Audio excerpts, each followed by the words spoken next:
Glória a Deus. Amados, eu não sei se vocês já perceberam, mas algumas das invenções mais importantes que existem, elas não estão muito distantes de cada um de nós. Algumas das invenções mais úteis que já foram trazidas ao mundo, muitas vezes, na verdade, elas estão bem perto da gente. Elas fazem parte do nosso dia a dia. Talvez até às vezes a gente já se acostumou com elas. Por exemplo, os produtos de limpeza. Produtos de limpeza são algumas das maiores invenções que já foram colocadas no mundo. Nós sabemos que a água, ela é essencial para a limpeza de qualquer ambiente, não é verdade? A água é essencial para a limpeza de qualquer objeto. A água é muito importante. Sem água, imagina viver sem água. Mas você já parou para pensar o que seria da nossa vida se nós só pudéssemos limpar os ambientes e os objetos com água? Já pensou como seria limpar a nossa casa só com água? Já pensou como seria limpar o nosso carro? Ou moto, ou bicicleta, só com água? Já pensou como seria limpar o nosso corpo só com água? Imaginem, mulheres, se não existissem os shampoos, se não existissem os cremes, se não existissem os sedas ceramidas e por aí vai. Como seria a nossa vida se fosse só água? Então, ainda bem que inventaram os produtos de limpeza. Grandes invenções já trazidas a esse mundo. E é justamente sobre dois deles que nós queremos falar essa noite. Porém, não quaisquer produtos de limpeza, não. Hoje eu quero falar para vocês sobre dois produtos de limpeza instituídos pelo próprio Deus.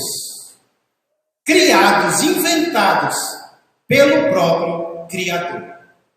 Deus criou produto de limpeza, pastor? Sim, poderosos inclusive. O primeiro deles se encontra no livro de Números, capítulo 19. Peço que você, por favor, abra a palavra de Deus em Números, capítulo 19. Gênesis, Êxodo, Levítico, Números. Quarto livro da Bíblia, escrito por Moisés, capítulo de número 19. É um capítulo curto. Eu não quero me demorar, já tivemos a ceia do Senhor, então pretendo ser breve. Mas aqui em Números capítulo 19, nós vemos Deus falar sobre a água purificadora. Primeiro produto de limpeza instituído por Deus, do qual nós queremos falar hoje, é a água purificadora. Mas não pense que essa água era uma água qualquer, não. A água purificadora, na qual nós vamos meditar hoje, era uma água misturada com cinza. Com cinza, pastor? É. E a cinza que era misturada à água não era uma cinza qualquer.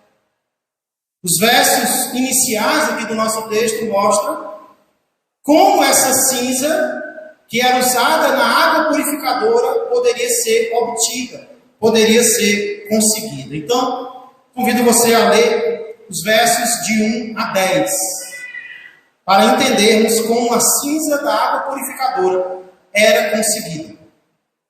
Era o sabão daquela época, a cinza era o sabão da época de Moisés. Vamos ler então, Números 19, versos de 1 a 10. Diz assim: Disse mais o Senhor a Moisés e a Arão: Esta é uma prescrição da lei que o Senhor ordenou, dizendo: Dize aos filhos de Israel que vos tragam uma novilha vermelha perfeita, sem defeito, que não tenha ainda levado jugo. Entregá-la-eis a Eleazar, o sacerdote. Este a tirará para fora do arraial e será imolada diante dele.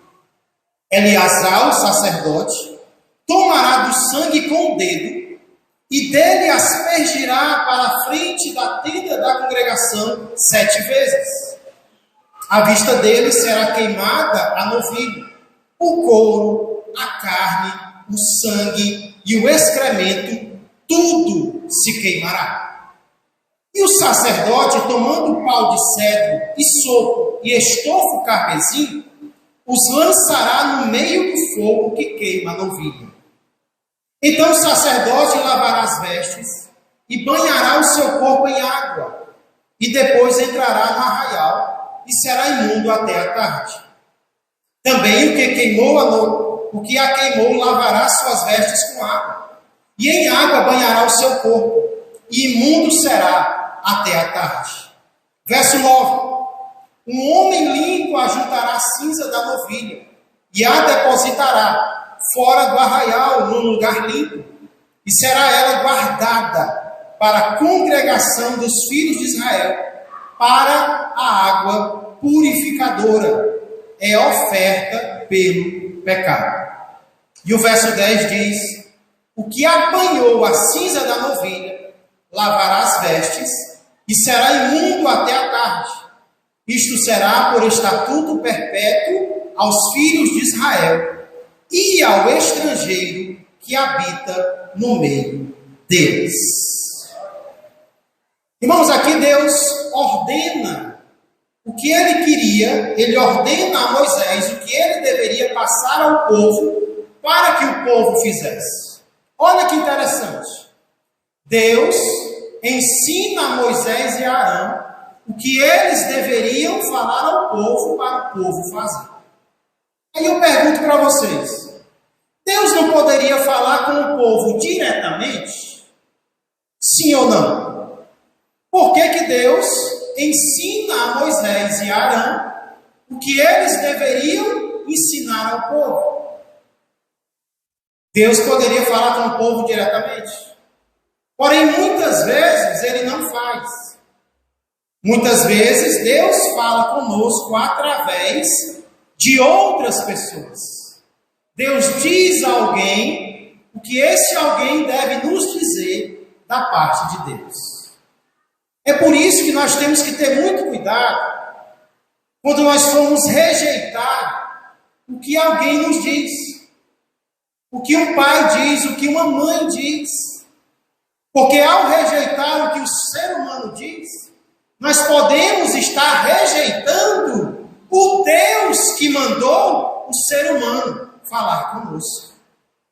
Porque muitas vezes Deus pode falar conosco diretamente, mas Deus costuma falar conosco como Ele fez aqui, através de Moisés, através de Arão, através de outros seres humanos. Então cuidado quando você for rejeitar o que o ser humano diz para você, porque Deus pode ter ordenado a ele para te dizer algo, e se você rejeitar o que ele está dizendo, o que ela está dizendo, você pode estar rejeitando o que o próprio Deus quer falar com você. Então Deus ensinou a Moisés o que dizer aos filhos de Israel que eles deveriam fazer. E o que foi que Deus ordenou? Deus ordenou que o povo trouxesse uma novilha, uma bezerra, ao sacerdote Eleazar. Mas aqui nós vemos que essa bezerra não era uma bezerra qualquer, não era uma novilha qualquer. Deus instituiu algumas características dela. Quais foram? Primeiro, ela tinha que ser de qual cor? Alguém percebeu? Ela tinha que ser vermelha. Detalhe, este é o único lugar na Bíblia onde Deus exige a cor do animal que vai ser sacrificado. A novilha tinha que ser vermelha. E não apenas isso, ela tinha que ser perfeita. Ou seja, não deveria ter defeito nenhum. É uma ênfase. Ela tem que ser perfeita, sem defeito nenhum. Deus está enfatizando aqui a perfeição da novilha. E aí ele diz mais, que ainda não tenha levado jugo, ou seja, que ainda não tenha servido, que ainda não tenha sido usada no trabalho. Ela seria usada apenas para a cinza da água purificadora. Ela deveria ser trazida, então, a Eleazar. Eleazar era o filho de Arão, sacerdote, que tiraria a novilha para fora do arraial.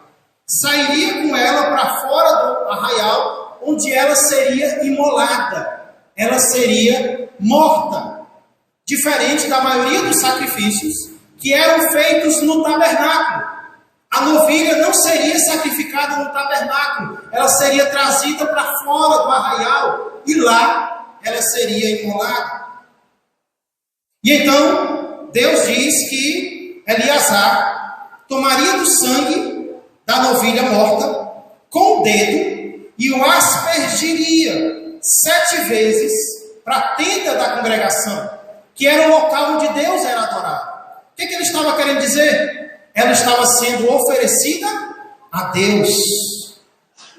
Depois, diante dos olhos do sacerdote, a novilha seria completamente queimada. Diferentemente de outros sacrifícios, nos quais apenas uma parte do animal era queimada. Outra parte era oferecida como comida para quem trazia o sacrifício. Nesse caso, não. A novilha teria que ser totalmente queimada. E Deus ainda diz que no fogo, o sacerdote deveria jogar também pau de cedro, isopo e estofo carmesim. Olha o detalhe. Tanto a novilha como o estofo eram da mesma cor. Carmesim é vermelho. Por que a cor vermelha? Por que a novilha tinha que ser vermelha? Porque aquilo que era jogado no fogo também era vermelho. Eu creio que nós vamos já descobrir um motivo para isso. Então, Eleazar fazia a sua parte. E o texto diz que após fazer a sua parte, ele estava cerimonialmente sujo. E por estar sujo, ele tinha que se lavar com água e ele estaria imundo até a tarde. Olha que interessante, igreja. Um sacerdote limpo se sujava para que os sujos ficassem limpos. Uma pessoa limpa sujava a si mesmo para que pessoas sujas se tornassem limpas. Da mesma forma acontecia com aquele que queimou a novilha. E quando ela já estivesse totalmente queimada, vinha uma terceira pessoa, já que o sacerdote que matou a novilha estava sujo, quem queimou a novilha estava sujo, vinha uma terceira pessoa, pegava as cinzas e guardava fora do arraial para a água da purificação. Então a cinza agora, ela serviria como aquele sabão que você compra no mercantil e que futuramente você vai misturar com água para limpar alguma coisa. Agora o povo tinha cinza, uma cinza que limpava, que seria misturada com água para limpar o povo de Deus. E aí o verso 10 termina como ele começou, dizendo que isso é um estatuto perpétuo, tanto para os filhos de Israel, como também para o estrangeiro, aquele que não fosse dos filhos de Israel, ou seja, é para todos. Todos precisariam da água purificadora. Era assim que a cinza era preparada. Então, agora que ela já estava preparada, o restante do capítulo fala sobre como ela seria usada. Como seria o uso da cinza, da água purificadora. Vamos ler os versos 11 a 22. Olha como usar esse produto de limpeza. Verso 11 diz: aquele que tocar em algum morto cadáver de algum homem, imundo será 7 dias. Verso 12. Ao terceiro dia e ao sétimo, se purificará com esta água. E qual vai ser o resultado? E será limpo. Mas se ao terceiro dia e ao sétimo não se purificar com esta água, não será limpo. Todo aquele que tocar em algum morto, cadáver de algum homem, e não se purificar, contamina o tabernáculo do Senhor. Essa pessoa será eliminada de Israel, porque a água purificadora não foi aspergida sobre ele. Imundo será, está nele ainda a sua imundícia. Esta é a lei quando morrer algum homem em alguma tenda. Todo aquele que entrar nessa tenda e todo aquele que nela estiver serão imundos 7 dias. Também todo vaso aberto, sobre que não houver tampa amarrada, será imundo. Todo aquele que no campo aberto tocar em alguém que for morto pela espada, ou em outro morto, ou nos ossos de algum homem, ou numa sepultura, será imundo 7 dias. Para o imundo, pois, do que ele precisava? Tomarão da cinza da queima da oferta pelo pecado, e sobre esta cinza porão água corrente num vaso. Um homem limpo tomará sopo e o molhará naquela água, e aspergirá sobre aquela tenda, e sobre todo o utensílio, e sobre as pessoas que ali estiverem, como também sobre aquele que tocar nos ossos, ou em alguém que for morto, o que faleceu, ou numa sepultura. O limpo aspergirá sobre o imundo ao terceiro e sétimo dias, purificá-lo-á ao sétimo dia. E aquele que era imundo lavará as suas vestes e se banhará na água, e à tarde será limpo. No entanto, quem estiver imundo e não se purificar, olha o que acontece. Esse será eliminado do meio da congregação, será morto, porquanto contaminou o santuário do Senhor. A água purificadora sobre ele não foi aspergida, é imundo. Isto lhe será por estatuto perpétuo. E o que aspergia a água purificadora lavará suas vestes. E o que tocar a água purificadora será imundo até a tarde. Tudo que o imundo tocar também será imundo. E quem o tocar será imundo até a tarde. Irmãos, do que é que esses versos falam? Esses versos falam sobre o uso da água purificadora. Primeiro, quando a água purificadora deveria ser usada? Aqui diz claramente, no terceiro e no sétimo dias, em que alguém teve contato com algum morto. Várias vezes enfatiza aqui que essa água é para quem teve contato com alguém morto, ou teve contato com uma sepultura. Por quê? Porque na Bíblia, morte e pecado estão relacionados. Deus estava mostrando ao seu povo claramente que a morte é o salário do pecado. A morte pertence ao reino do pecado e do diabo. E Deus estava querendo mostrar que aquilo afetava o ser humano. Era uma forma de Deus ilustrar para o ser humano quão ruim a morte era. Só em ter contato com o morto você já ficava sujo. Deus é o Deus da vida. E Ele queria mostrar isso para o seu povo. Aqui diz também quem poderia aspergir a água purificadora. O texto diz, alguém que estivesse limpo. Preste atenção, limpo aqui. Poderia ser até alguém que não fosse um sacerdote. Porque havia coisas que somente os sacerdotes poderiam fazer. Mas também havia coisas que outras pessoas poderiam fazer. É como hoje em dia, trazendo para os nossos dias. Existem coisas, mandamentos, ordens, que Deus deu aos pastores.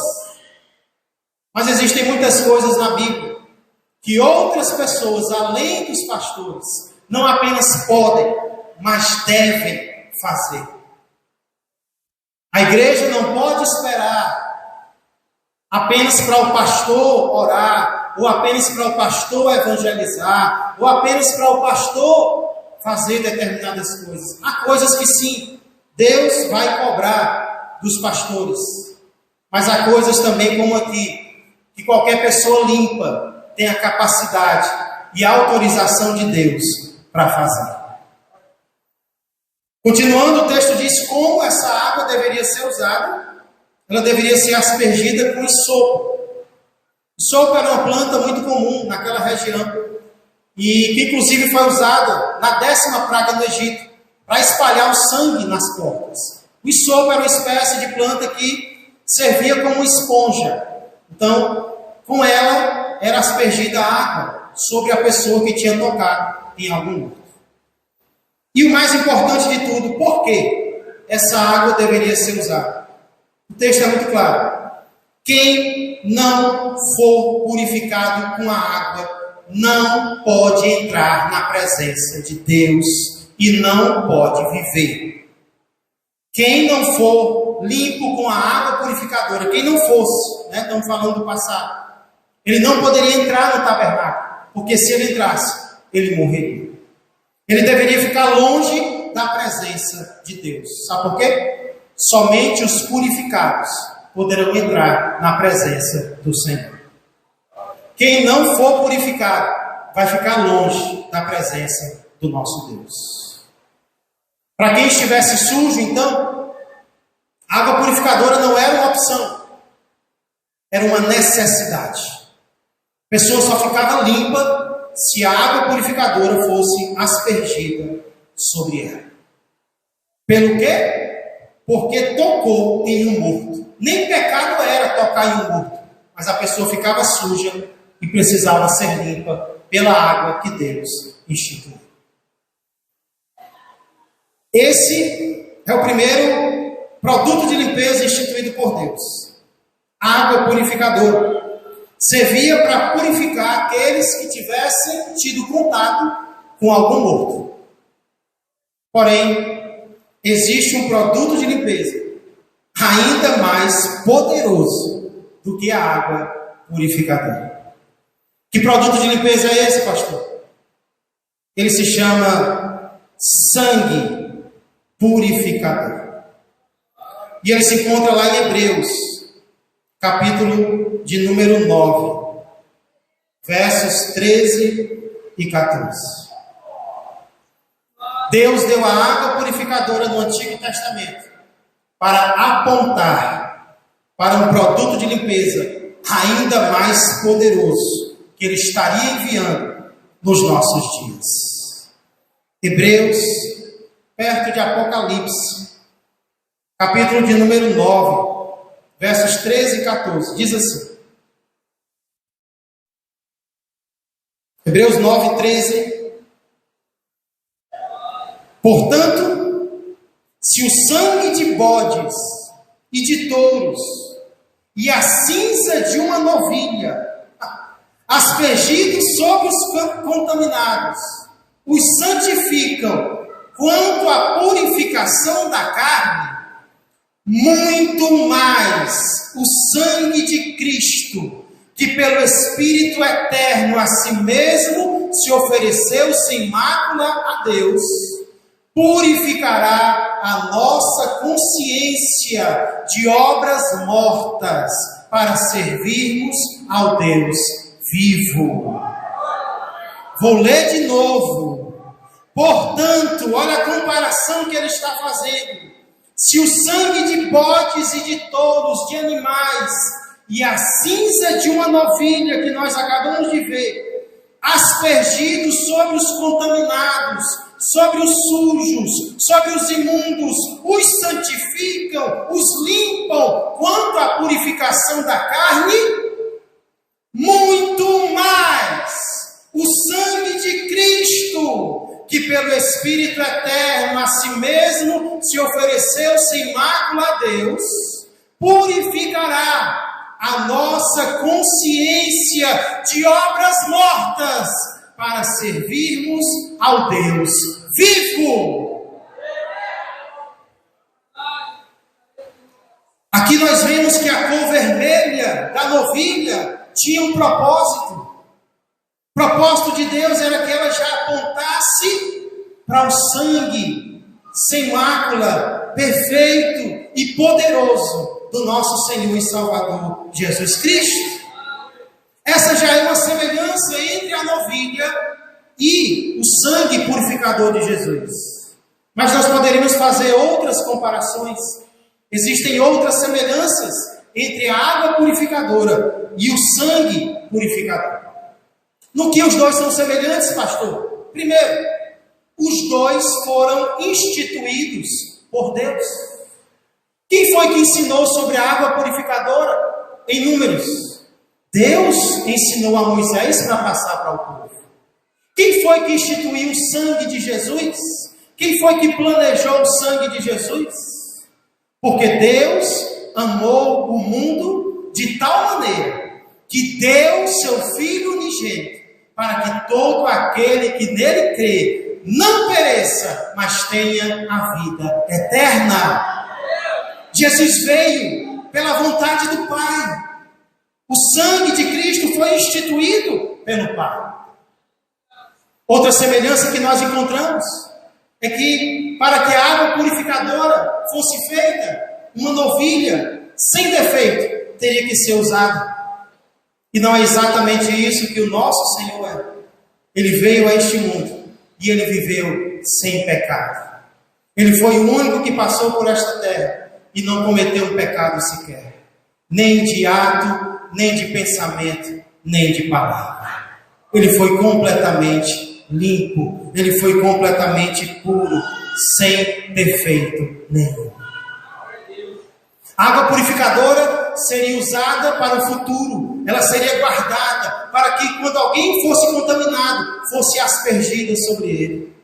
Jesus Cristo morreu há praticamente 2000 anos atrás.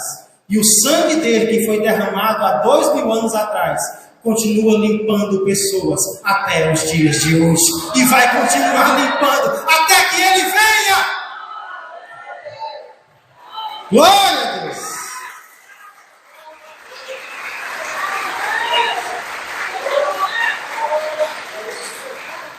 Para que a água purificadora fosse preparada, o limpo ficava sujo, para que o sujo ficasse limpo.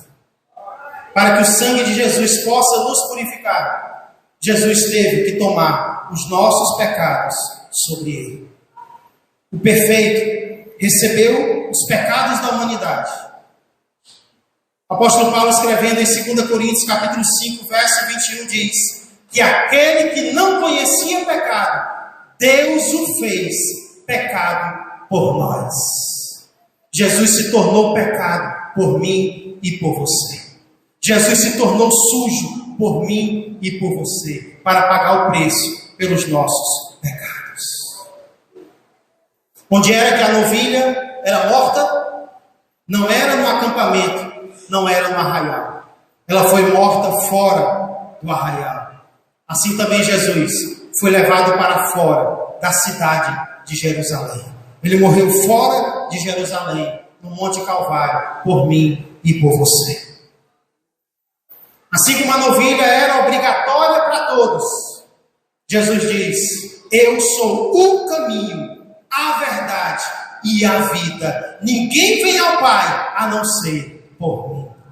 Jesus não é um caminho que você pode escolher. Jesus é o único caminho que nos leva para o Pai.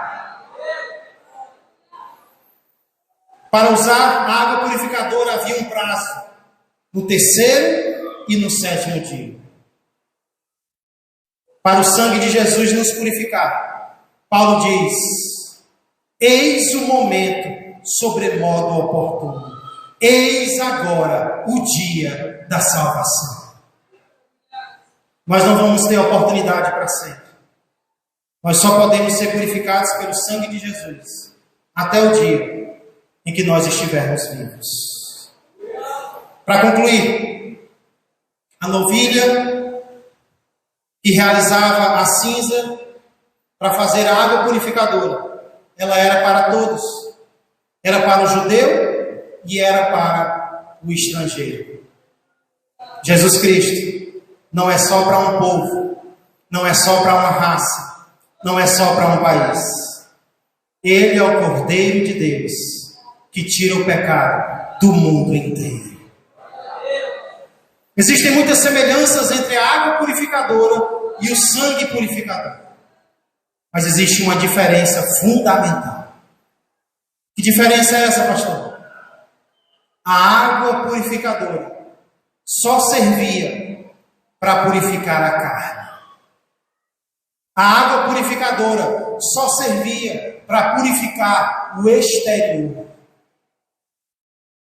E assim são todas as coisas da terra. Tudo aquilo que é terreno só serve para limpar o que é terreno.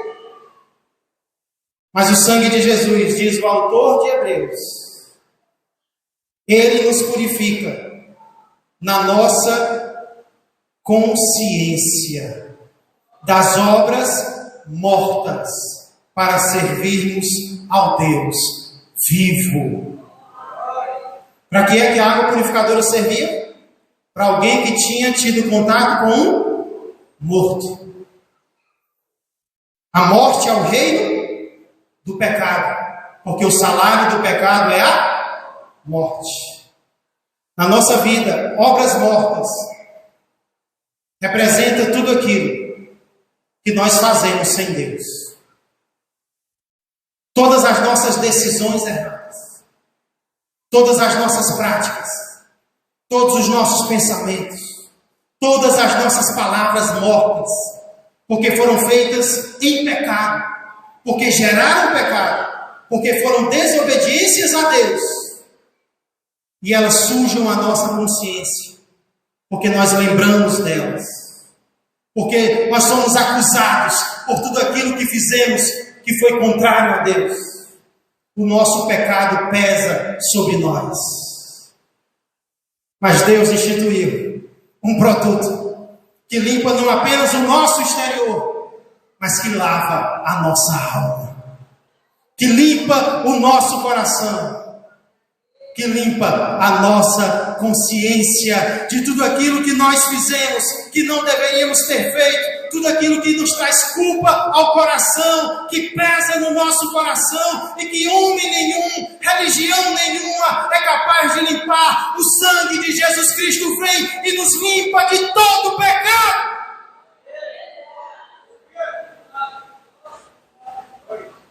Existiam coisas que a água comum não limpava. Então Deus instituiu a água purificadora. Mas existiam coisas que nem a água purificadora podia limpar. Por isso Deus instituiu o sangue purificador. Porque não há nada, nenhum pecado, que o sangue de Jesus não seja capaz de limpar. E olha o propósito. O autor de Hebreus termina com o propósito: para servirmos ao Deus vivo. Sabe por que Deus nos perdoa? Sabe por que Deus nos limpa? Sabe por que Deus nos lava? Porque se antes nós servíamos ao pecado, agora Ele nos chama para servir a Ele. Se antes nós éramos escravos do mal, agora Ele nos chama para sermos servos de Deus. Nós não vamos ser mais obreiros da morte, mas agora seremos servos do Deus vivo. Eu não sei que pecados você já cometeu. Eu não sei o que pesa na tua consciência até hoje. Mas eu sei o que a palavra de Deus diz. E o que ela diz é que se, porém, andarmos na luz, como Ele está na luz, mantemos comunhão uns com os outros, e o sangue de Jesus, seu Filho, nos purifica de todo pecado. Curve sua cabeça. Queria te fazer uma pergunta. Você já foi purificado pelo sangue de Jesus? O sangue de Jesus, ele não está longe de você. O sangue de Jesus está à tua disposição agora. Ele está aqui essa noite. Basta que você creia neste sangue e que pela fé você o aplique ao seu coração. Aplique o sangue de Jesus à sua consciência agora. Você não precisa esconder nada de Deus. Pelo contrário, traga os teus pecados agora à presença dele. E deixe que o sangue dele, no qual você crê agora, e o qual você recebe agora, lavem todos os teus pecados. Clame pelo sangue de Jesus agora. Diga: Deus, eu quero ser limpo. Deus, eu quero ser purificado agora. Deus, eu quero ser perdoado. Não pelo meu próprio poder, porque eu não tenho. Não pela religião, porque eu não sou bom. Não pelas minhas obras, porque elas não são suficientes. Vem me limpar, Senhor, pelo teu sangue perfeito. Perdoa as minhas falhas, Senhor. Perdoa os meus pecados. E se você fez esta oração, creia que o sangue de Jesus está purificando você agora. Ele está te perdoando de todos os teus pecados. Se você está usando a tua fé agora no sangue precioso de Jesus, a promessa dele é que os teus pecados e os meus pecados serão todos perdoados. Nós seremos limpos pelo sangue perfeito do Senhor Jesus.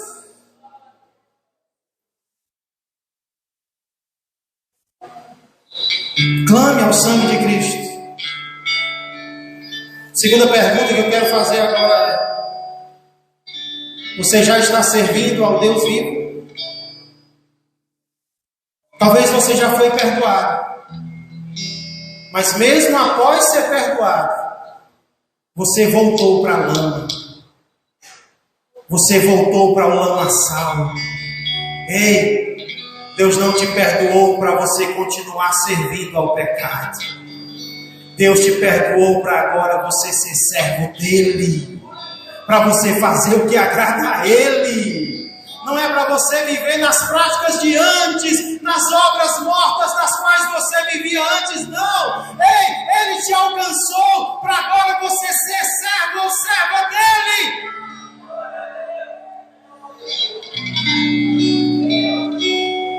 Se você está servindo ao Deus vivo porque você foi perdoado por ele, persevera.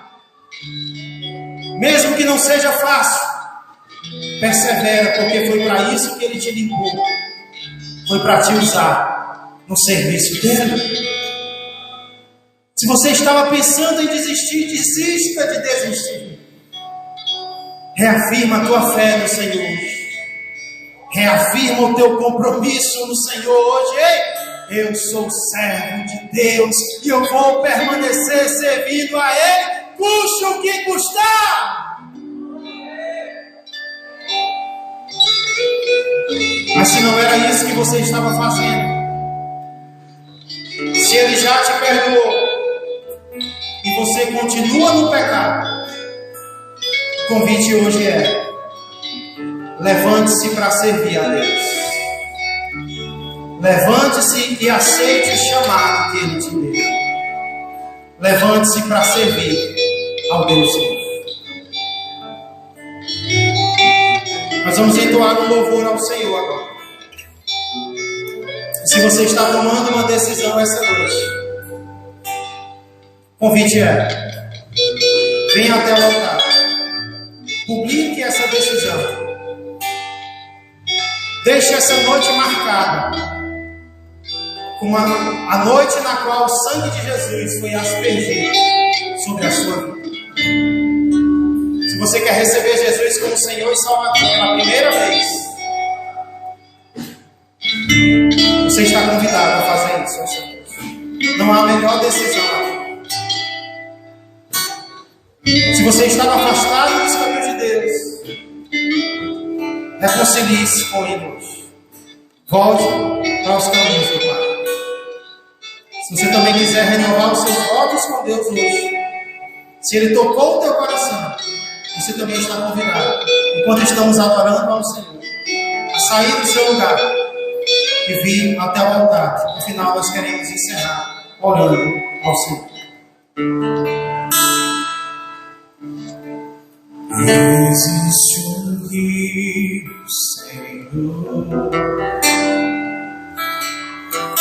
que flui do teu de amor, águas que correm por trono, águas que curam feridas.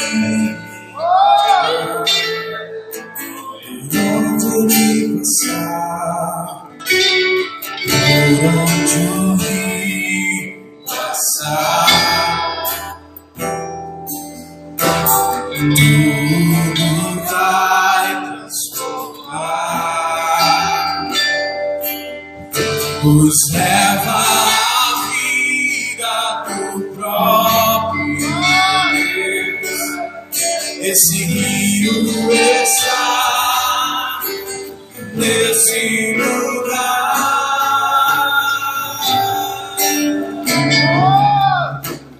Quero beber do teu rio, Senhor, sacia minha sede.